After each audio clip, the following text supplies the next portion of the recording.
बिस्मिल्लाहिर्रहमानिर्रहीम। शुरू करती हूँ अल्लाह ताला के नाम से जो बड़ा मेहरबान नहायत रहम वाला है।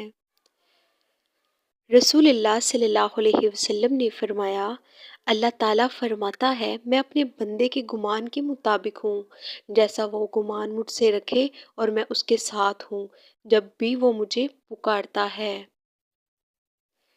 एक आदमी ने रसूलुल्लाह सल्लल्लाहु अलैहि वसल्लम से नेकी और बदी के बारे में सवाल किया तो आप सल्लल्लाहु अलैहि वसल्लम ने फरमाया, नेकी अच्छे इखलाक का नाम है और गुनाह वो है जो तुम्हारे दिल में खटक पैदा करे और लोगों के मुताल्ले होना उस पर नागवार गुजरे। मुआज़ बिन जबल रज़ी अल्लाह ताला अन्हो कहते हैं, मैंने रसूलुल्लाह सल्लल्लाहु अलैहि वसल्लम को फरमाते हुए सुना, अल्लाह तबारक व तआला ने फरमाया, मेरी अज़मत व बुज़ुर्गी के लिए आपस में मोहब्बत करने वालों के लिए क़यामत के दिन नूर के ऐसे मिंबर होंगे जिन पर अंबिया और शुहदा भी रश्क करेंगे। अगर आपने अभी तक हमारे चैनल को सब्सक्राइब नहीं किया तो हमारी हौसला अफजाई के लिए चैनल को सब्सक्राइब कर लें। जज़ाकल्लाह।